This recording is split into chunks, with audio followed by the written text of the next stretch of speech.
प्रत्येक प्रदेश अपना समीकरण बनाता है, अपने समीकरण के हिसाब से चुनाव लड़ता है और उत्तर प्रदेश के हमारे प्रदेश नेतृत्व ने केंद्रीय नेतृत्व के साथ मिलकर जो निर्णय किया उसी हिसाब से उत्तर प्रदेश में चुनाव उनके तरह पूरे बिहार को जंगल राज में बदलने का काम नहीं करती है। बिहार सरकार के मंत्री मुकेश सहनी के भविष्य का फैसला अब होने वाला है। जैसे ही चुनावी रुझान आने शुरू हुए वैसे ही संजय जायसवाल ने बड़ा ऐलान कर दिया है।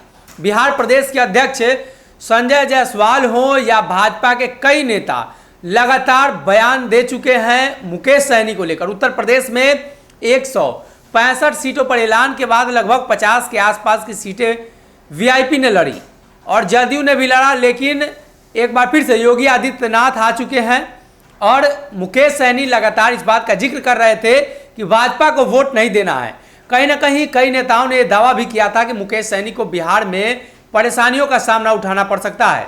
अब ऐसे में फिर से संजय जायसवाल ने सहनी के भविष्य का फैसला कर दिया है। उन्होंने साफ तौर पर कह दिया है कि गठबंधन हर जगहों का अलग अलग होता है। यहाँ अलग है, उत्तर प्रदेश में अलग था। उत्तर प्रदेश का शीर्ष नेतृत्व और भारतीय जनता पार्टी का शीर्ष नेतृत्व दोनों ने मिलकर वहां फैसला लिया था और बिहार का फैसला बिहार का शीर्ष नेतृत्व लेगा। क्या कुछ कह रहे हैं संजय जायसवाल मुकेश सहनी को लेकर, इन्हीं बयानों के साथ आपको छोड़े जाते हैं। थोड़ा नहीं, भाजपा कभी थी ही नहीं पंजाब में। हम हमेशा अकाली दल पर निर्भर रहते थे। 85% सीटें अकाली दल लड़ती थी। हमने यह पहला प्रयास किया और पिछले बार से ज़्यादा सीट जीत रहे हैं। यह एक भाजपा पहली बार 80% सीटों पे लगभग लड़ रही है, 70% सीटों पे। यह एक नींव का काम करेगा और अगले बार पंजाब में भी भाजपा पूर्ण बहुमत की सरकार बनेगी। मुकेश सहनी का एनडीए से मोह भंग हो गया है क्या? जिस तरीके से वो बयान दे रहे हैं लालू यादव के पक्ष में, एनडीए के खिलाफ, उत्तर प्रदेश में आपके खिलाफ। प्रत्येक प्रदेश अपना समीकरण बनाता है, अपने समीकरण के हिसाब से चुनाव लड़ता है और उत्तर प्रदेश के हमारे प्रदेश नेतृत्व ने केंद्रीय नेतृत्व के साथ मिलकर जो निर्णय किया उसी हिसाब से उत्तर प्रदेश में चुनाव रहेंगे आपके साथ मुकेश सहनी भविष्य में?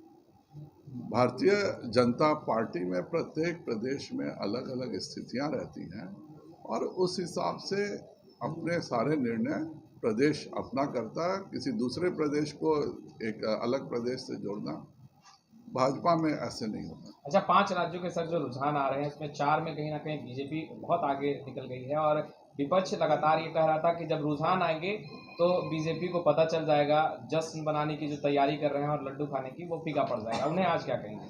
दिक्कत क्या है कि 2020 में एक साहब ने अपना सर्वे देख करके, और सर्वे भी एक ही जगह उनके पक्ष में था, उसके बावजूद 2 दिनों तक लगातार लड्डू खाते रहे।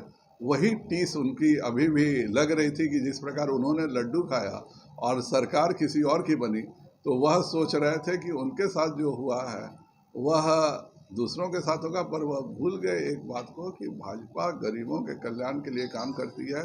उनके तरह केवल जातीय आधार के भरोसे नहीं रहती, उनके तरह मुख्यमंत्री के आवास को अपहरणकर्ताओं का अड्डा नहीं बनाती, उनके तरह 4th ग्रेड कर्मचारियों से जमीन लिखवा के नौकरी नहीं देती, उनके तरह पूरे बिहार को जंगल राज में बदलने का काम नहीं करती है।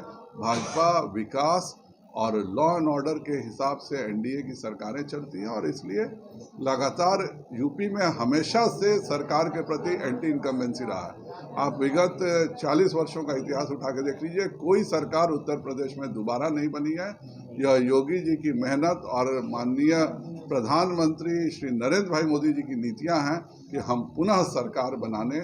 अगर ये वीडियो पसंद आई और वह बिहार के राजनीति और बिहारियत से सरोकार रखेनी तो सब्सक्राइब बटन दबा के चैनल के सब्सक्राइब कर ली। ओजे एगो घंटी बा, ओकरा बटन दबा देला से कुल सटीक और मारक खबर रुआ मुफ्त में मिल जाई। अगर रुआ पत्रकारिता के हमनी के नया प्रयोग में सहयोग कर चाहतानी तो ज्वाइन बटन दबा दी।